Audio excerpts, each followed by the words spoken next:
Namaskara students, welcome to We Karnataka KCT and Boards. I am Diksha Kaushal, your chemistry master teacher.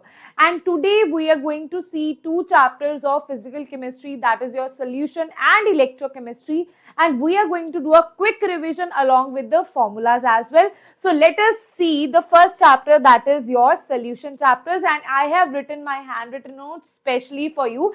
And you will get all these notes on our official Telegram channel. The link is in the description. Okay, so first is, let us talk about concentration terms. So you have first concentration term is mole fraction. So mole fraction is number of moles of that component that you are calculating mole fraction for divided by the total number of moles of all the components that is present there, right? Similarly, for this is represented, this is x, that means chi. Okay, this means chi.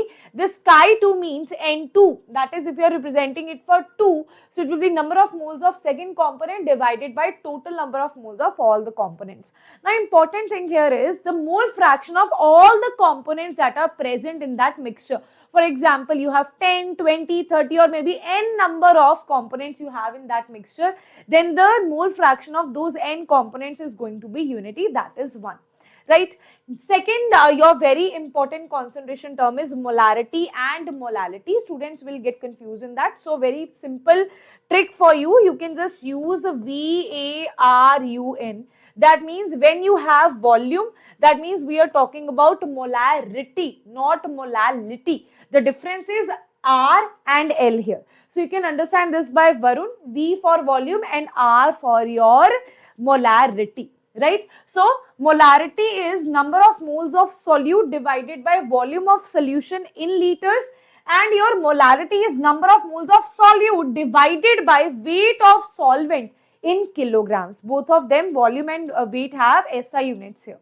Right. In rest of the concentration terms, you can put volume as milliliter and your mass as gram. Right. Otherwise, here only you will put volume as liters and weight as kilograms. Next is percentage weight by volume and volume by volume. So this will be always solute by solution multiplied by 100. So if we are talking about weight by weight, it will be weight of solute divided by weight of solution multiplied by 100. If we are talking about weight by volume, that is weight of solute divided by volume of solution multiplied by 100. If you are talking about volume by volume, that is volume of solute divided by volume of solution multiplied by 100. Right. Next is, if they have written this in ppm, ppm means parts per million, then instead of multiplying this by 10 raised to power 2, that means 100, you will multiply this by a million, that is 10 raised to power 6, right? So just multiply this by 10 raised to power 6. Next thing is your Henry's law. If you can see this Henry's law, very important law. So this basically tells us the pressure and solubility relationship, right? So as you increase the pressure, the solubility is going to increase here. And because of that, here after Dalton modified it, Dalton said that basically your pressure is, he said that you can express solubility in terms of mole fraction, right? So he said that they are directly proportional to each other. The pressure is directly proportional to the mole fraction, right? And he introduced this proportionality constant, that is your Kh, that is the Henry's constant, right? Now let us see what are the applications of Henry's law. First is in the cold drinks. The more is the pressure, the more is the solubility. Second is in scuba divers. If we talk about scuba divers, when they are going inside the ocean, the pressure increases, solubility will increase because pressure increases, and when they are coming out, then solubility will decrease because the pressure will decrease. Because of that, the oxygen that is dissolved in the blood would want to lose it, right? They would want, oxygen would want to go out of the system, inside your system, right? That is the reason there will be cause of bends here, right? That situation is called bends, which is very dangerous for our system, right? Next is your anoxia. What is anoxia? For example, you are going on high altitudes, right? The pressure will decrease. So if the pressure decreases, it is directly proportional, so solubility will also decrease. If your solubility decreases, what you can write here, because solubility decreases, so it will cause unconsciousness, suffocation among the person that is there on the high altitude. That is why that situation, that thing is called anoxia, right? Next is solubility. So solubility, we will see two things. First is solids and liquids, second is gases and liquids. If you're talking about solids and liquids, in that case, temperature will depend accordingly whether this reaction is exothermic or endothermic. For example, if you have exothermic reaction, in that case it is inversely proportional. That means temperature increases, solubility will decrease. But if you have endothermic reaction, in that case, as you increase the temperature, solubility will increase here, right? So there is no effect on the pressure. If you increase or decrease the pressure, no effect if you have solid and liquid, because solid and liquid are incompressible. Next is gases and liquids. So that is a simple relation, that if you increase the temperature, if the temperature increases, solubility will decrease, right? And if the pressure increases, solubility will increase, right? Because more the pressure, molecules will come close to each other. Now, the application of this is why fishes want to stay in cold water, right? Why we have cold drinks? Because low is the temperature, higher is the solubility, right? More oxygen will be available for them, for the aquatic life, right? Then you have Raoult's law, a very important law. So Raoult's law states that your partial pressure is when a solute or a solvent that is present in its pure state, in the pure state it is called P naught, right? In impure state, for example, you have added A and you have added B in a mixture, right? So in that case, the pressure exerted by that A component is your partial pressure, because now that component is not alone, right? So here partial vapor pressure and you have vapor pressure. So he said that the partial vapor pressure is equals to the vapor pressure in the pure state multiplied by the mole fraction in the liquid state, right? In the liquid state, right? So here what you can say that PB is equals to P naught B and chi B. From here we can get this as the law. This is the equation, right? From here PA plus PB you can derive this, and by deriving this further you will get this as the final answer. Now how to remember this formula? Very simple thing. Just remember chi P minus P plus P. Chi P minus P plus P, right? Everything will be not. Chi P minus P naught minus P naught plus P naught. Now how to define ABCD? Just remember AABB, and here you have BBAA, right? So if they have given you chi A, you can use this formula. If they have given you chi B, you can use this formula, right? Whatever is your choice. And also you know that chi A plus chi B is equals to 1, so you can calculate anything. Now, according to the Raoult's law, we will have two solutions here. One is ideal, one is non-ideal solution. Ideal solution is that follows Raoult's law. Non-ideal solution is that does not follow Raoult's law, right? So follows Raoult's law, it will have delta H mixing is 0, delta V mixing is 0, but your entropy, whether it's ideal or non-ideal, it will always be positive. Your Gibbs free energy, it will always be negative, whether it's ideal or non-ideal solution. So if you talk about non-ideal solution, that does not follow Raoult's law, right? So you will have two kind of situations here. One is positive, other is negative. Positive means your delta H mixing is greater than 0, your delta V mixing is greater than 0. Negative means your delta H mixing is less than 0, your delta V mixing is less than 0. Now, a very important thing here, positive means, here they can easily ask you question based on this. Positive, you can remember this by that when you are sitting with your best friend, right? You have more interactions, your interactions are stronger, that is why you are not able to focus on studies.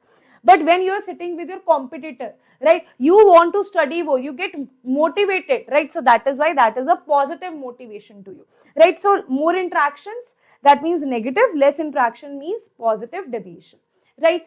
Now, Next thing is your colligative properties. Now I have introduced this along with your Van 't Hoff factor. There is reason behind that, because if they have given you non-electrolyte, you will just ignore this Van 't Hoff factor. But if they have given you some electrolyte, then you have to use the Van 't Hoff factor as well. Now firstly, what is this Van 't Hoff factor? Van 't Hoff factor is number, if you have an electrolyte that can dissociate, that can associate, then it will have a Van 't Hoff factor. So that is equals to number of particles after dissociation association divided by number of particles originally. Or you can say normal molecular mass divided by observed molecular mass, right? So we just need to understand what we need to understand, the formulas. If you have dissociation, like you have NaCl, you have MgCl2. In dissociation, it will be alpha is equals to I minus 1, N minus 1. Right? So here you can calculate the value of I. Dissociation will be given to you, that is alpha will be given to you. N means, for example, NaCl can have 2 ions, MgCl2 can have 3 ions, Al2SO4 can have, Al2SO4 thrice can have 5 ions. This Al2SO4 thrice, 3 of this and 2 of this, they can have 5 ions. Right, so it will have N is equals to 5. So depending upon the molecule that you have the value of N. Alpha will be given to you, you have to calculate the value of I. In case of dissociation, it will be greater, right? So if you talk about alpha for your association, it will be alpha is equals to I minus 1, 1 by N minus 1. In association, for example, your acetic acid is forming a dimer. So N is equals to 2. Something is forming a trimer, then N is equals to 3. Usually you will have questions of dimer only, right? So now what is these 4 colligative properties? One is relative lowering in vapor pressure. This is called the relative lowering in vapor pressure. Relative lowering in vapor pressure. Colligative properties, which is totally dependent, which is directly proportional to the number of solute particles, right? So this is your mole fraction of solute, right? That becomes equals to number of moles of solute divided by number of moles of your solvent, right? So next is your elevation in boiling point. So that means your TB is greater than TB naught. So here TB minus TB naught is equals to I KB into M. What is M here? M is your molality. Here we have written only M is your molality and C is your molarity. That is there in the osmotic pressure, right? So your third colligative property is depression in freezing point. Where there is depression, that means you can say that your delta TF naught is greater than TF, right? That is why the TF is less. That is why it is decreasing, right? So it will be equals to IKFM, right? Again, here we have used molality. What are this KB and KF? This is your alebbioscopic constant and this is your cryoscopic constant, right? And what about the fourth colligative property? That is phi is equals to ICRT. I is your Van 't Hoff factor. C is molarity. R is your gas constant. T is your temperature. And pi is called the osmotic pressure. Right? Pi is called your osmotic pressure. Next thing, let us see. Next thing is your next chapter, that is your electrochemistry. So now let us see what about electrochemistry, right? So we have revised in 12 minutes. We have revised solution chapters, right? So let us revise electrochemistry chapter. Now, in electrochemistry, you have, firstly, there are two things. One is electrolysis, other is electrochemical cell. So if we are talking about electrolytic cell, here there is conversion of electrical to chemical energy, right? And when you talk about electrochemical cell, here you have a conversion of chemical energy to electrical energy. When talking about electrolysis, it's very less in our syllabus, right? But talking about electrochemical cell, that is in detail, right? So if you talk about electrolysis, in this case, anode is positive and cathode is negative. But in case of electrochemical cell, that is totally opposite. Anode is negative, cathode is your positive, right? Okay. Now, to understand this chapter, two concepts you have to understand. One is anode. Anode, you have oxidation. Oxidation means loss of electron you will have. Oxidation number will increase here. But in case of cathode, you will have reduction. Right, there will be gain of electron. That means oxidation number is going to decrease in this case. As you can see, plus N to 0 it is going. So it is decreasing, right? Next thing is, how do we solve the conceptual question, theoretical question? So it's a very simple thing that I have written here for you. That is, the reduction potential is directly proportional to oxidizing power. They will give you the reduction potential values of few metals. They will ask you what is the increasing or decreasing order of oxidizing power. So that is directly proportional. If they ask you the reducing power, that is inversely proportional. Direct question can be asked. Next is your calculation of E naught cell and E cell. If you want to calculate E naught cell at standard condition, so it will be E naught of cathode, the reduction potential, minus E naught of anode, the reduction potential. So I have written it in the form of reduction potential. That means always you will use that particular thing where it is going from when it is gaining the electrons, where the oxidation number is decreasing, right? For example, they have given you Ag positive to Ag. Here the oxidation number is decreasing, so this is your reduction potential. For example, they have given you Ag to Ag positive. The value is, let's say, X. So you will not put this X value in this condition. No, you will put the opposite value, that is minus X, right? So your oxidation potential and reduction potential are opposite of each other. That is a difference of 1 minus there, right? So here you will use the reduction potential, and this is your Nernst equation. Nernst equation is E naught cell is equals to E cell is equals to E naught cell, that you can calculate from these values, right? This you will be easily able to calculate. Then you have R, you have T, that will be given to you in the question. F is constant, that is 96500 coulombs. This is your natural log, this is oxidation by reduction. Now what you have to do here, I'll just directly solve this for your standard condition, because R is constant, Faraday is constant, temperature I'll take it as room temperature, and then we have this formula where we have just put this value as 0.059. Right, so that is the equation. Right, here you just need to calculate the number of electrons that are gained and lost in that reaction. Okay, how many electron a particular metal is gaining and the other metal is losing, right? That should always be equal. In a reaction, number of electron gain and loss should be equal only, right? For example, 2 electrons are gained and 3 electrons are lost. So we'll multiply this by 2, multiply this by 3, this will become total 6 electrons are lost and gained, right? So that should be equal. Right, so your next thing is here oxidation by reduction. So what you can see, for example, here you have A positive plus B, and here you have B positive plus A, right? So here in this case, what are the products? These are the products. So product will be written over here, and the reduction, you can say the reactants will be written here, right? Products divided by reactants, and we are not going to take any solid, we are only going to take ions here. So product divided by reactants. Why I have written here oxidation by reduction? Because in this case we know that what is oxidation? Oxidation means increase in oxidation number. So here oxidation is happening and here reduction is happening. So that is why I have written oxidation by reduction. The one that is going under oxidation, you will write it. The one that is going under reduction, you will write it. Right? Okay. And here I have written it in the form of log base 10, that you can easily calculate the value as well. Right? Now, if you talk about at equilibrium, you have few formulas that are directly used, right? So first formula is delta G naught is equal to minus N. F, N you can calculate the number of electron lost and gained. F is Faraday, that is fixed. E naught cell you can calculate from here, right? So from here they can ask you delta G naught, right? Then they can ask you the value of Kc, that is equilibrium constant. So E naught cell you can calculate from here is equals to 0.0591 divided by N. N is the number of electron lost and gained.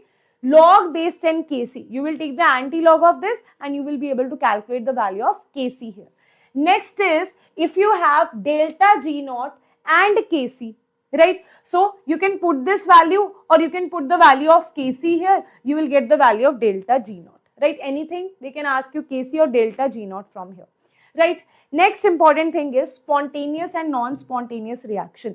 So if you talk about spontaneous reaction, in this case, your Gibbs free energy is always negative in spontaneous reaction. So this is negative. If you put this as negative, Kc will come out to be positive. That is greater than 1. You can also write this one thing here. You can also write Kc will be greater than 1. Here Kc will be less than 1. Right? Because if you put delta G as negative, this log Kc will be positive. That means Kc is greater than 1. Right? So also E cell will be greater than 0. These are the three conditions for your non-spontaneous and spontaneous reaction. If you talk about non-spontaneous reaction, delta G is positive. If this is positive, this is negative, log Kc will become negative. If log Kc is negative, your Kc is less than 1. Right? So it is less than 1 and your E cell is less than 0. Okay? Now, next thing is, let's talk about the last page here. That is your conductance, conductivity, Faraday's law, all of these things, right? So here you just have to remember this basic formula and these terms here. R is for resistance. This rho, this is called rho, right? This rho is for resistivity. This C is for conductance. This K, that means kappa, that is for conductivity. Always remember, resistance is opposite of conductance and resistivity is opposite of conductivity. Right? Resistance is opposite of conductance. Resistivity is opposite of conductivity. Resistance means to stop something. Conductivity means to have that flow. Right? So they are opposite of each other. Right? So what is the difference between resistance and resistivity? That is for full volume and resistivity is for 1 unit volume. Similarly, conductance is for full volume, how much current is flowing there. Conductivity is for 1 unit volume. Right? So now here you can easily write down this in the form of conductivity as well, because we know that what is this, if you write this C, if you write this 1 by C over here, if you just reverse this thing, that will be 1 by R, that means C is equals to 1 by rho. 1 by rho means you are talking about conductivity, opposite of resistivity, that means you are talking about kappa here, right? And what is A? Here you have reversed this also, na? You have flipped this also. So this has become your A by L. So now the formula has become C is equals to kappa A by L. Now a very important thing here, that for example, you can also remember G into G star is equals to kappa, right? And what is G?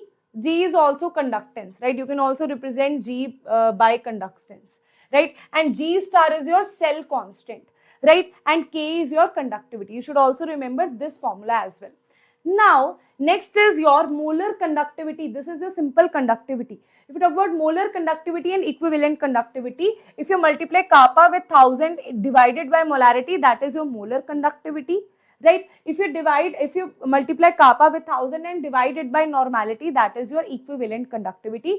But the condition is kappa should be in Simon centimeter inverse, right? Simon centimeter inverse, not in meter inverse. Only then you can apply this formula, right? Next is, for example, if you have to calculate, if they have given you, one more thing here, this is your Corlosh law. From Corlosh law, you should understand that your conductivity, your molar conductivity at infinite dilution, right? That will be equals to the conductivity, molar conductivity of the individual ions, right? So number of cations multiplied by the molar conductivity of cation, number of anions multiplied by the conductivity or molar conductivity of that anion, right? So if you want to calculate alpha from here, you will calculate the value of molar conductivity at concentration C from this side, because concentration C means molarity, and you will calculate the infinite dilution molar conductivity from this law. Then you can divide these two things, you will get the value of alpha, that is degree of dissociation. Now if you want to calculate the dissociation constant, that will be equals to C alpha square divided by 1 minus alpha. As alpha is very, very small, so we can directly write it as C alpha square as well, right? Now, last two things are Faraday first law and second law. So Faraday first law is very simple, that is your weight deposited, right? That is equals to ZIT, right? What is this Z? Z means equivalent weight divided by Faraday. What is the equivalent weight? That is your molar weight, that is your molecular weight divided by n factor multiplied by Faraday I is your current, T is your time. So everything will be given to you. They will ask you the weight deposited here. Next is Faraday's second law. If your two things are connected, so in that case, for example, metal A and metal B are connected to each other, right? So now weight deposited on metal A divided by the weight deposited on metal B, the ratio is equals to the equivalent weight of A divided by equivalent weight of B, right? So they can give you, they can ask you the weight deposited of metal A, they will give you this, they will give you this, they will give you this, you can easily calculate that, right? So it's a very, very simple thing. Try to solve the questions based on this. But if you ask me the most important things that we have done today, first is your colligative property. Definitely you will see a numerical based on that. And second thing is your this Nernst equation and E naught shell. Definitely you are going to see a question based on these two things, right? And rest of the things I have revised that in a very short format. And if you want more such video, do not forget to comment down what exactly you want, what chapter you want me to pick up, what is your query, everything. I'll be waiting for that in the comment section. And what we want from you is your love. So share this channel among your juniors, on your WhatsApp group, on your Telegram or your Instagram, so that we can spread this knowledge, right? So students, that is all what we want from you. If you like this video, don't forget to hit the like button and also share this video, and don't forget to subscribe to the channel. And the notes will be available to you on the Telegram channel, that the link is given in the description. Thank you so much.